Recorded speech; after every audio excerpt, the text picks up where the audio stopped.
काटल की आवाज़ डिजिटल न्यूज़ में आपका स्वागत है। प्रतापगढ़ शहर में जलजूलनी एकादशी के पर्व को लेकर व्यापक तैयारी की जा रही है। यहाँ पर बताया जाता है कि वर्षों पूर्व से यहाँ पर परंपरा चलती आ रही है, जिसके चलते यहाँ पर लोग पहुँचते हैं और जलजूलनी एकादशी के दिन यहाँ पर भगवान के बेवान निकाले जाते हैं और बेवान में भगवान शहर के दीपेश्वर महादेव पहुँचते हैं और जहाँ पर भगवान को जलजूलनी एकादशी पर स्नान कराया जाता है। बताया जाता है कि जन्माष्टमी के दिन जब भगवान का जन्म होता है, उसके बाद में यहाँ पर परंपरा के तहत भगवान का जो ये अगला जो एकादशी का पर्व मनाया जाता है, इसके तहत यहाँ पर लोग पहुँचते हैं और जलजूलनी एकादशी के इस पर्व पर भगवान को झूले में झुलाकर और यहाँ पर भगवान को स्नान ध्यान कराया जाता है। वहीं इसको लेकर यहाँ पर प्रतापगढ़ शहर की विभिन्न व्यायामशालाओं के पहलवान पहुँचते हैं और अपना कर्तव्य दिखाते हैं और भगवान की अगवानी करते हैं। इसके तहत यहाँ पर हम प्रतापगढ़ शहर की एक व्यायामशाला में हैं, जिसको सिद्धि विनायक व्यायामशाला कहा जाता है। आप मेरे पीछे देख सकते हैं यहाँ पर किस तरह से पहलवान अपने कर्तव्य दिखा रहे हैं और उनके प्रदर्शन की तैयारी कर रहे हैं। कल प्रतापगढ़ शहर भर की विभिन्न व्यायामशालाओं के पहलवान पहुँचेंगे और अखाड़ों का प्रदर्शन करेंगे और यहाँ पर जलजूलनी एकादशी पर जो बेवान निकाले जाएंगे उनकी अगवानी करेंगे।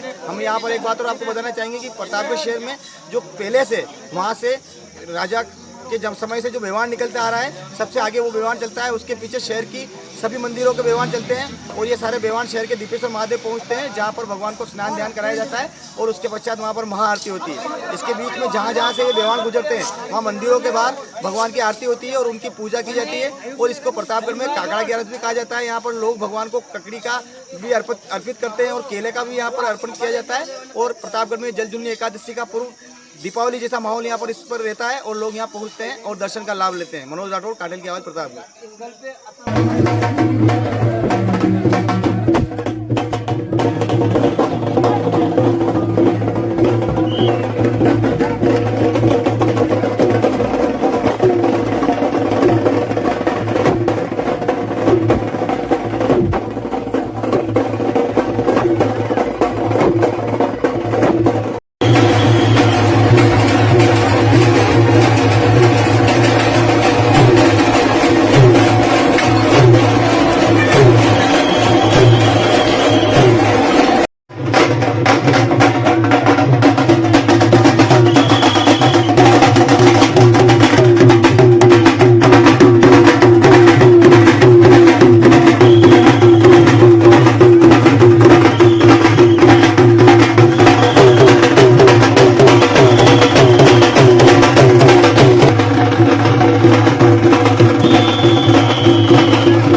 ये जलजूलनी ग्यारस के ऊपर जो व्यायामशाला इन रेवाणों के साथ निकलती है, ये परंपरा हम बचपन से देखते आ रहे हैं। हम जब शुरू छोटे थे तो ओंकारेश्वर जो बावड़ी, ओंकारनाथ की बावड़ी, वहाँ अखाड़ा चलता था।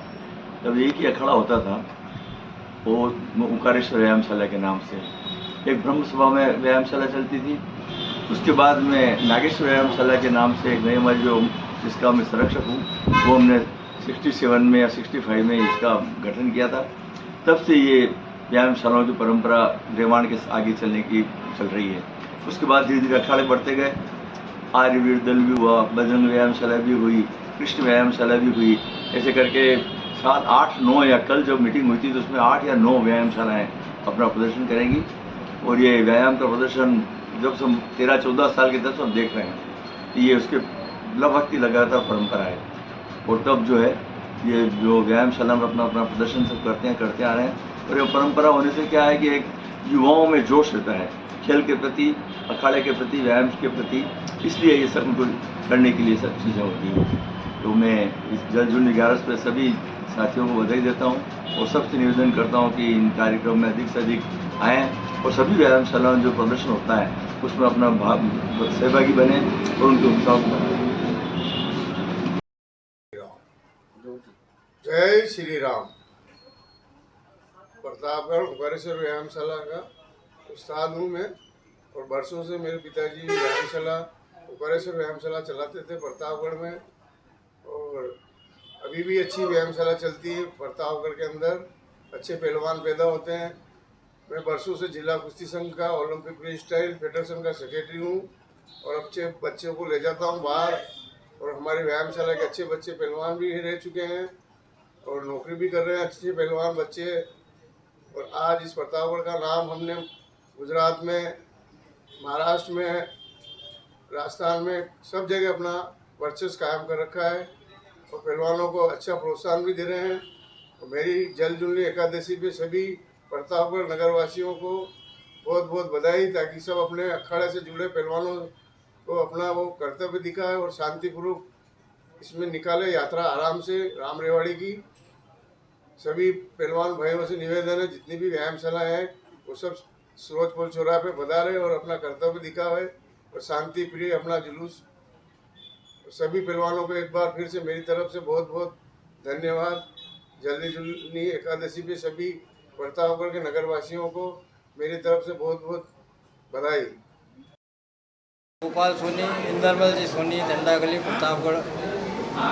प्रतापगढ़ में ये जल जुलनी एकादशी का जो राम रेवाड़ी का पर्व है, मेरी समझ से, मेरे 63 वर्ष की आयु है, मेरी समझ से मैं जब से बचपन से देख रहा हूँ, सभी समाज के अलग अलग अपने अपने हिसाब से सभी राम रेवाड़ियाँ निकलती है, जिनको यहाँ की स्थानीय भाषा में रेवाड़ भी कहते हैं। सबसे पहले बंगले का रेवाड़ डाक बंगला से आता है, वो चांदी का निर्मित, पूरी चांदी का बना हुआ है।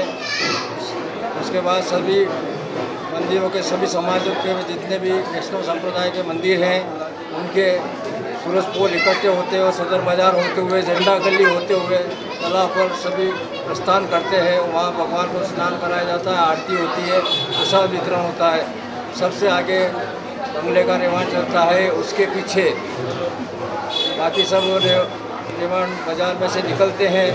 उधर से किले का रेवाड़ आता है, मुरलीधर मंदिर का, वो भी चांदी का बना हुआ है, वो भी चांदी का बना हुआ है। उसके बाद सभी उसके बंगले के रेवाड़ के पीछे किले का रेवाड़ निकलता है। उसके बाद सभी राम रेवाड़ियाँ निकलती है। वो सबसे पीछे जो है एक स्वर्णकार समाज का, वो भी चांदी का, पूर्ण रूप में चांदी का बना हुआ रेवाड़ है। उसके पीछे केशव राय मंदिर का, वो भी चांदी का निर्मित रेवाड़ है। उसके पीछे बाली वालों का मंदिर का, वो भी चांदी का निर्मित है। इस प्रकार से कुल मिला के लगभग 30-31 राम रेवाड़ियाँ हमारे यहाँ निकलती है और वर्षों से परंपरा चले आगे। उसके आगे अखाड़े वगैरह भी चलते हैं। समाज एक अच्छा धर्म के प्रति हम लोगों का अच्छा वातावरण रहता है, सभी आस्था से मनाते हैं। अखाड़े वाले प्रदर्शन अच्छा और सब अखाड़े वाले प्रदर्शन अच्छा करते हैं। सूरज पोल पे और पूरे बाजार में मेले जैसे पूरा मेला पर रहता है, तालाब पर भी मेला रहता है। ऐसी कुछ केशवराय भगवान की जय। जो जल जुलनी एकादशी है, उसका उत्सव हम जलमा पूजन के रूप में मनाया जाता है। भगवान कृष्ण के जन्म के पश्चात एक मास का जो उत्सव होता है, उसके बाद जलमा पूजन होती है। भगवान के जो वस्त्र, जन्म के समय के जो वस्त्र होते हैं, वो जलमा यानी जल स्थान पर कुआं, बावड़ी, तालाब में जाकर भगवान को स्नान और वहाँ वस्त्र, ये परंपरा उसी काल 5000 वर्ष पूर्व से चली आ रही है।